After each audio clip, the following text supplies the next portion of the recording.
A paz do Senhor, amados irmãos, professores e alunos, participantes desta obra santa, que é a nossa Escola Bíblica Dominical. A Igreja de Jerusalém e, consequentemente, a Igreja Cristã, teve seu início com a descida do Espírito Santo durante a festa de Pentecoste, como estudamos na lição passada. A Igreja de Jerusalém se estabeleceu como um exemplo a ser seguido, e não por ser a primeira igreja, mas por seus fundamentos ensinados e praticados. Esses fundamentos são de características simples, mas ao mesmo tempo profundas, como a perseverança na doutrina dos apóstolos, na comunhão e no partir do pão, entre outros que, com a graça de Deus, vamos estudar nesta lição e nas próximas lições desse trimestre. Então fique conosco. Eu sou o pastor Everson Silva e este é o canal Simplesmente EBD. Prosseguimos hoje no nosso terceiro trimestre a Igreja de Jerusalém, doutrina, comunhão e fé, a base para o crescimento da Igreja em meio às perseguições. A nossa segunda aula tem como título a Igreja de Jerusalém, um modelo a ser seguido. O texto áureo vai dizer: e perseveraram na doutrina dos apóstolos e na comunhão e no partir do pão e nas orações. Atos capítulo 2, verso 42. A verdade prática vai afirmar: a Igreja de Jerusalém, como igreja mãe, tornou-se exemplo para as demais, um modelo a ser seguido por todas as igrejas verdadeiramente bíblicas. A nossa leitura bíblica em classe desta lição está no livro de Atos dos Apóstolos, no capítulo 2, versos 37 ao 47. No comentário da nossa revista, a introdução afirma: por ser a igreja-mãe, Jerusalém torna-se um modelo para as demais igrejas que foram implantadas. É de Jerusalém que partem as decisões que buscam, por exemplo, disciplinar e padronizar determinadas práticas cristãs. Irmãos, a igreja de Jerusalém, ela já nasceu forte. E isso por causa da sua natureza divina, evidenciada pela descida do Pentecoste. Somados a isso, nós temos a supervisão dos próprios apóstolos, aplicando a palavra recebida de Cristo e tendo uma vida de oração, como nos afirma o final da nossa introdução. É, portanto, uma igreja da palavra e do Espírito. E mais, é uma igreja onde a observância das ordenanças de Cristo é praticada na esfera do culto cristão. Assim, a igreja cristã primitiva exibe marcos que se tornaram um padrão para todas as igrejas em todas as épocas e lugares. É o que nós vamos discutir nesta aula, com base em Atos dos Apóstolos, no capítulo 2, 42, que é o nosso texto áureo. Nós vamos estudar sobre a prática da palavra, a prática do amor fraterno, as ordenanças de Jesus sobre o batismo e a ceia, e a vida de oração que toda a igreja deve cultivar em sua caminhada eclesiástica. Tópico 1. Uma igreja com sólidos alicerces. Ponto 1. Uma igreja com fundamento doutrinário. A igreja de Jerusalém era uma igreja bem doutrinada. Lucas diz que antes de ascender aos céus, Cristo deu mandamentos pelo Espírito Santo aos apóstolos que escolhera. Atos 1, versículo 2. Observamos, irmãos, que a igreja começou com o derramamento do Espírito, a pregação cristocêntrica e a permanência dos novos crentes na doutrina dos apóstolos. Essa doutrina dos apóstolos é o ensino inspirado, pregado oralmente naquele tempo e agora preservado no Novo Testamento. O cânon do Novo Testamento, ou seja, a formação do Novo Testamento, se deu de forma criteriosa nos primeiros séculos da Igreja. Os critérios para que uma carta pudesse fazer parte da palavra de Deus era que esta carta deveria ter sido escrita por um apóstolo ou por alguém próximo aos apóstolos. E é esse um dos motivos de a palavra de Deus, o Novo Testamento, ser chamado de a doutrina dos apóstolos. O próprio apóstolo Paulo, ele ensina sobre este papel dos apóstolos na aplicação da doutrina, quando ele afirma: segundo a graça de Deus que me foi dada, lancei o fundamento como sábio construtor, e outro edifica sobre ele. Porém, cada um veja como edifica, porque ninguém pode lançar outro fundamento além do que foi posto, o qual é Jesus Cristo. E observamos que a afirmação de Paulo, no versículo 11, declara que o fundamento dos apóstolos é o Senhor Jesus Cristo. Ou seja, a doutrina dos apóstolos em sua pregação, em seu ensino e posteriormente nos escritos do Novo Testamento, essa doutrina é cristocêntrica, é fundamentada em Jesus. O próprio Senhor Jesus declarou isso diante da afirmação de Pedro que ele era o Cristo, o Filho do Deus vivo. Jesus, diante desta declaração, afirmou: e sobre esta pedra, sobre esta sua declaração, edificarei a minha igreja, e as portas do inferno não prevalecerão contra ela. E quando se tem o verdadeiro ensino da palavra, somado à perseverança na oração, o Espírito de Deus leva o povo de Deus a submeter-se à palavra de Deus. E aqui no ponto 2, a perseverança na doutrina dos apóstolos. Atos 2, 42. Após nós tratarmos sobre o que é a doutrina dos apóstolos, vamos estudar sobre a aplicação dessa doutrina na igreja de Jerusalém, como ela se deu e a sua importância. A expressão perseverança indica que a igreja de Jerusalém ela era doutrinada, ensinada, discipulada. Assim como o Senhor Jesus discipulou os apóstolos discipularam a igreja. Esse termo discipular refere-se a uma igreja com uma base forte no ensino. E isso se fez necessário em Jerusalém porque a igreja saltou de um pouco mais de 100 irmãos para mais de 8.000 crentes em poucos dias. A Bíblia declara que na primeira pregação do apóstolo Pedro, após o revestimento de poder, foi adicionado ao reino de Deus 3.000 almas. Então, os que aceitaram a palavra de Pedro foram batizados, havendo um acréscimo naquele dia de quase 3.000 pessoas.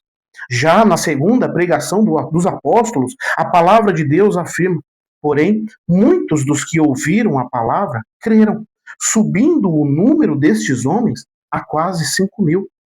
E a igreja continuou a crescer, como nos afirma Lucas em Atos dos Apóstolos, no capítulo 5. E aumentava sempre mais o número de crentes no Senhor, uma multidão de homens e mulheres.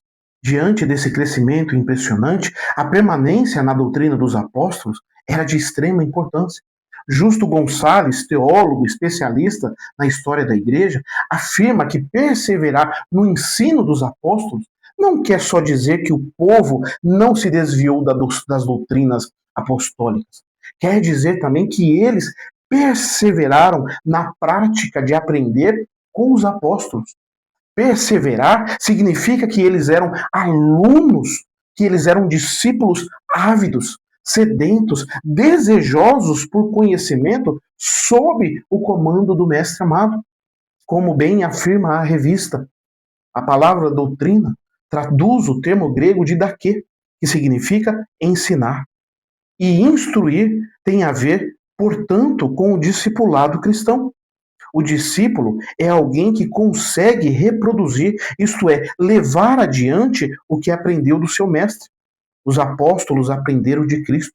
A igreja cristã primitiva aprendeu dos apóstolos e agora vivia isso a fim de transmitir a outros o que aprendeu. Entramos agora, meus queridos, no último ponto deste tópico, o ponto 3, uma igreja relacional e piedosa. Neste ponto, nós vamos trabalhar outras duas características importantes na igreja de Jerusalém: a comunhão e a oração. Com relação à comunhão, a revista afirma: a maioria dos intérpretes entende que a palavra grega koinonia, traduzida aqui como comunhão, é uma referência às relações interpessoais dos primitivos cristãos. A primeira igreja era, portanto, uma igreja relacional. Irmãos, na igreja de Jerusalém, os irmãos se amavam profundamente. Eles gostavam de estar juntos. Eles compartilhavam, eles partilhavam os seus bens. Na igreja de Jerusalém, eles apreciavam estar no templo. E apreciavam também estar nos lares. Segundo a palavra de Deus, aquela igreja era um só coração, uma só alma, como nos ensina o Salmo 133, que onde desce o óleo do Espírito, aí a união entre os irmãos. Aí ordena o Senhor a sua bênção e a vida para sempre. Paulo alega que os cuidados com os nossos irmãos em Cristo é mais importante que os cuidados que nós devemos ter com os de fora. A Bíblia diz, por isso, enquanto tivermos oportunidade, façamos o bem a todos, mas principalmente aos da família da fé. Já com relação à oração, a lição declara: a mesma igreja que persevera na doutrina dos apóstolos e na comunhão era a mesma igreja que vivia em oração. Atos 2:42. A igreja de Jerusalém orava. Na cura do paralítico na Porta Formosa, Pedro e João foram ao templo orar.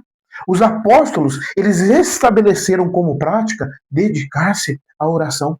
A igreja reunida na casa de Maria, mãe de Marcos, se dedicava à oração. A liderança, irmãos, ela entende que a sua maior prioridade na igreja primitiva é a oração e a palavra. Em Atos dos Apóstolos, no capítulo 9, versículo 11, o primeiro sinal que Deus deu a Ananias sobre a conversão de Paulo é que ele estava orando. Em Atos dos Apóstolos, no capítulo 13, versos 1, 2 e 3, a igreja de Antioquia ora e Deus abre as portas das missões mundiais. Também em Atos dos Apóstolos, no capítulo 16, versículo 25, Paulo e Silas oram na prisão e Deus abre as portas, não somente as portas dos presídios, mas a porta da Europa para a pregação do Evangelho. Partimos agora para o nosso tópico 2, uma igreja observadora dos símbolos. Ponto 1, o batismo. Naquela época, a primeira igreja batizava quem se convertia. Ela sabia que o batismo era uma das ordenanças de Jesus e que ele era um dos principais símbolos da fé cristã. Irmãos, o ID do Senhor Jesus inclui o batismo, que nada mais é do que a confirmação pública da nossa conversão. Jesus ordenou na grande comissão de Marcos 16, vão por todo o mundo e preguem o evangelho a toda criatura. Quem crer e for batizado será salvo. Quem, porém, não crer será condenado. Aqui nós observamos a pregação do evangelho como um instrumento da salvação e o batismo como uma ordenança que se segue após a salvação, comprovando assim que o batismo é para o salvo e que através desse ato o salvo declara publicamente a sua salvação. É importante, meus irmãos, nós fazemos aqui uma observação. O crente, o salvo, ele não nasceu de novo após ser batizado. Ele nasce de novo após crer e receber o Senhor Jesus como único e suficiente Salvador. Por isso nós repetimos, o batismo é uma confirmação da nossa salvação. E o batismo bíblico é realizado por imersão. E isso por dois motivos importantes. Em primeiro lugar, a palavra batismo, ela vem do grego que significa imergir, apontando para a imersão do salvo nas águas batismais, como no exemplo de João Batista, que batizava aonde havia água. Nós temos também o exemplo do Senhor Jesus, que quando foi batizado, saiu de dentro da água. O eunuco que foi batizado por Filipe, ele parou a sua carruagem onde havia água para ele ser batizado. Em segundo lugar, nós temos o simbolismo do batismo. A imersão ocorrida no ato batismal, ela aponta para o nosso sepultamento ao morrermos para a vida de pecado, ao morrermos para as coisas desse mundo e nascermos para Cristo. Algo que o batismo, por aspersão, não pode simbolizar.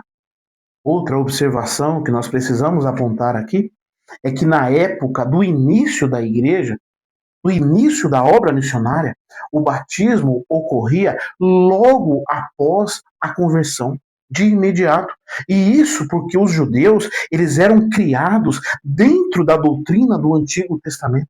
E ao receber o Senhor Jesus como Salvador, eles associavam anos de estudo às palavras e às obras de Jesus, entendendo que o que eles aprenderam por toda a sua vida havia se cumprido no Senhor Jesus.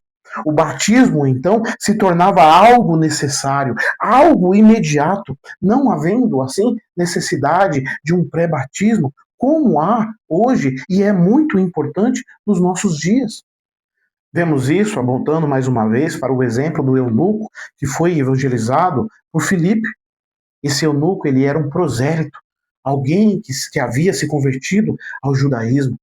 E ao ler as escrituras, entendeu, após o ensino de Filipe, o ato de salvação no Senhor Jesus, profetizado no Antigo Testamento. Então ele creu em Jesus e imediatamente ardeu em seu coração o desejo de ser batizado. A Bíblia vai afirmar. Então Felipe explicou, e começando com esta passagem da Escritura, anunciou-lhe a mensagem de Jesus. Seguindo pelo caminho, chegaram a certo lugar onde havia água. Então o eunuco disse: Eis aqui água, o que impede que eu seja batizado? Já no caso dos gentios, nós podemos observar que aceitar Jesus, fazer parte do cristianismo, numa época em que César era não somente o imperador, mas também o Deus oficial do Império Romano, e adorá-lo era algo comum fora de Israel. Nessa época, nesse período, quem se convertia ao cristianismo estava correndo perigo de vida. Por isso, este ato tinha que ser verdadeiro.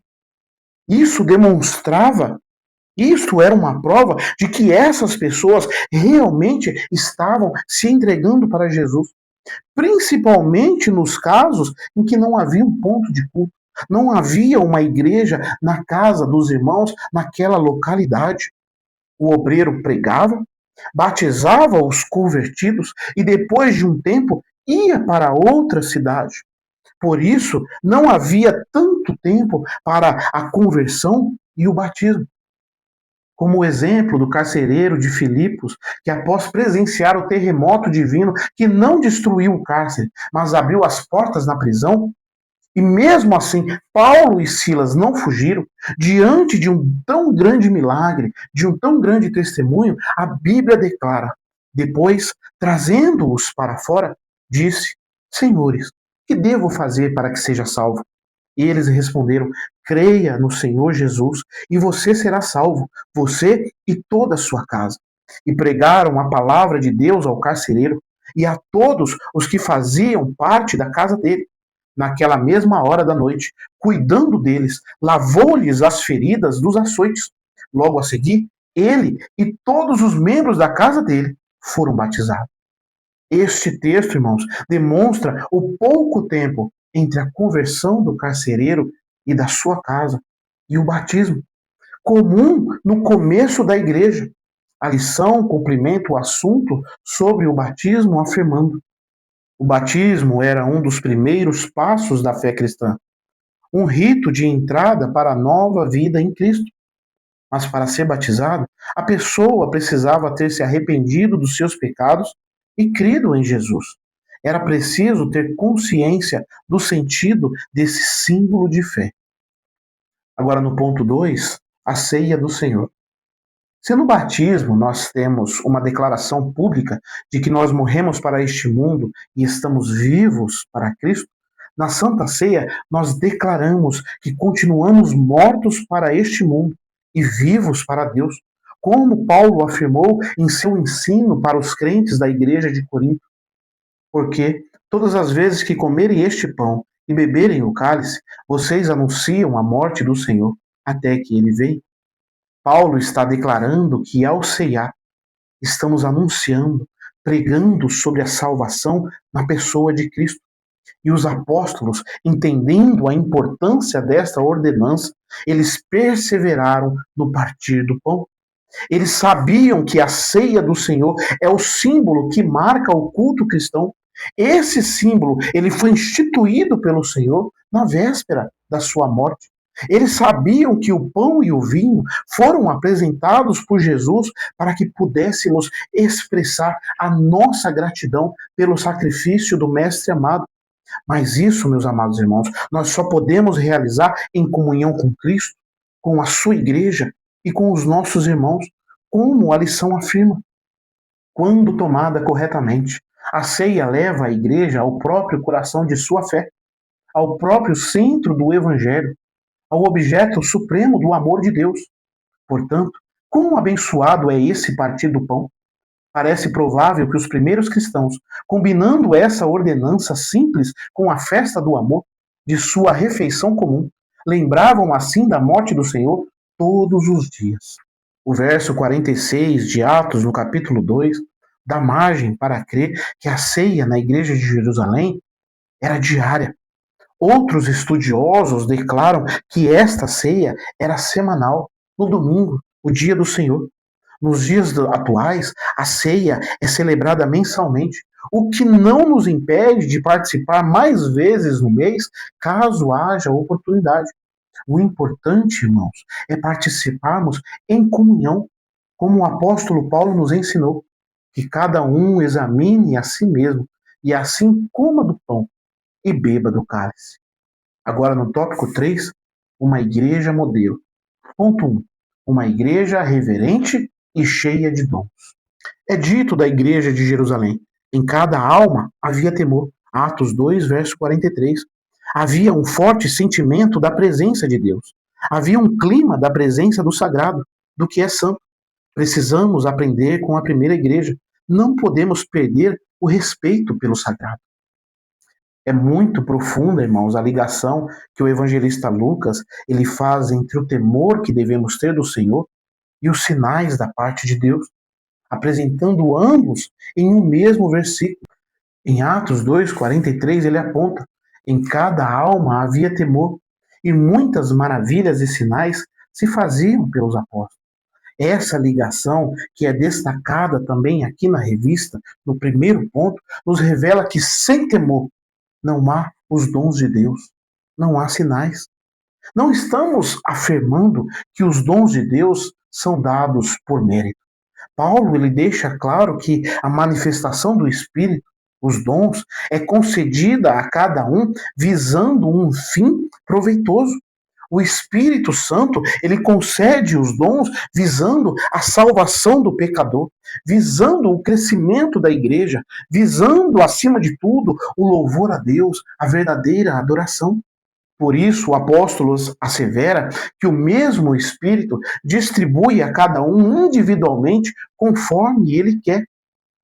Mas Paulo também ensina e nos aconselha: procurai com zelo os melhores dons. Procurar com zelo é procurar com afinco, é procurar com paixão, é procurar com temor. Por isso, o temor também está ligado à manifestação dos dons. Diante disso, a revista afirma: Lucas destaca que muitas maravilhas e sinais se faziam pelos apóstolos.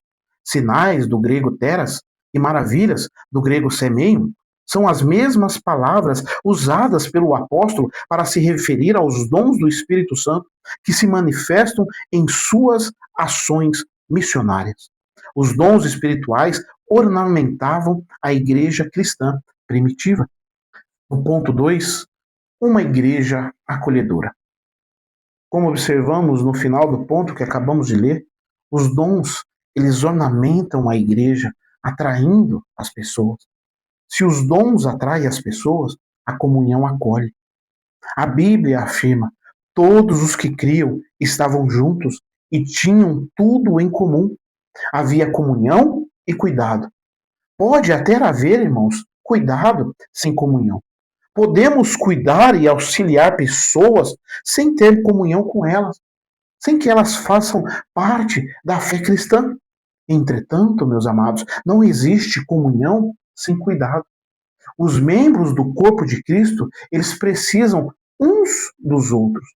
Paulo ensina que Deus, ele nos coordenou para que não haja divisão no corpo, mas para que os membros cooperem com igual cuidado em favor um dos outros. Lucas escreve que os crentes eram sensíveis para ajudar os necessitados. Eles se converteram de coração e de atitude. Eles tinham desapego dos bens e apego às pessoas. Assumiram a graça da contribuição, da ajuda, da comunhão, do cuidado. Como diz o ditado popular: comunhão e cuidado Eles devem ser dois lados de uma mesma moeda. E sobre essa atitude de comunhão, o ponto 2 termina.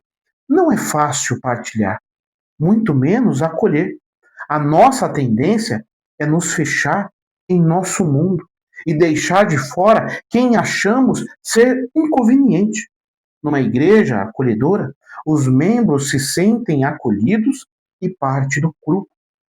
Não à toa, a Bíblia declara que a igreja de Jerusalém, ela caía na graça de todo o povo. A igreja de Jerusalém, ela não só pregava o amor, ela vivia o amor. E isso atrai o perdido, atrai o pecador. O amor de Deus atrai o necessitado. Ponto 3. Uma igreja adoradora. Neste último ponto, nós vamos tratar especificamente do louvor a Deus em forma de hinos. Até porque uma das características do verdadeiro avivamento é o desejo de passar bastante tempo em adoração. Como cristãos, como salvos, nós aprendemos que o louvor a Deus, através dos hinos, faz parte do nosso cotidiano. Ou pelo menos deve fazer parte do nosso cotidiano. Os nossos devocionais, eles devem ter incluídos a palavra, a oração e os hinos. A Bíblia afirma que após a ministração da primeira ceia, e tendo cantado um hino, saíram para o Monte das Oliveiras. O apóstolo Paulo, após ordenar a igreja a se encher do Espírito, nos ensina a fazer isto falando entre vocês com salmos, hinos e cânticos espirituais, cantando e louvando com o coração ao Senhor. E muitas são as vezes em que a Bíblia relata sobre os anjos adorando a Deus com hinos de louvor. Uma igreja cheia do Espírito Santo, ela canta com fervor, ela louva a Deus com entusiasmo. Atos, no capítulo 2, versículo 47, demonstra que o louvor da igreja era constante. E o louvor na igreja é uma das demonstrações de comunhão entre os irmãos no templo. Uma igreja viva, meus amados, tem um louvor fervoroso, contagiante, restaurador e verdadeiro. O louvor que agrada a Deus, ele tem origem no próprio Deus, ele tem como propósito exaltar a Deus e tem como resultado quebrantar os nossos corações. E o final do ponto 3 acrescenta: louvar é muito mais que simplesmente cantar, é uma expressão de rendição e total entrega. É o reconhecimento da grandeza de Deus e dos seus poderosos feitos. Encerramos aqui a nossa segunda lição desse tão importante trimestre com a nossa conclusão que afirma: vimos nesta lição algumas características que marcaram a primeira igreja. Frequentemente nos referimos a ela como a igreja primitiva. Vemos como sendo a igreja ideal, modelo para todas as outras. De fato, ela é a igreja-mãe. Isso, contudo, não significa dizer que a igreja de Jerusalém não tivesse problemas. Pelo contrário, veremos em outras lições que havia alguns bens desafiadores. Nada, contudo, que tire o seu brilho e nos impeça de nos espelharmos nela. Amados irmãos, louvado seja Deus por mais uma aula. Deus vos abençoe por ter chegado até aqui e até a próxima lição, com a permissão de Deus.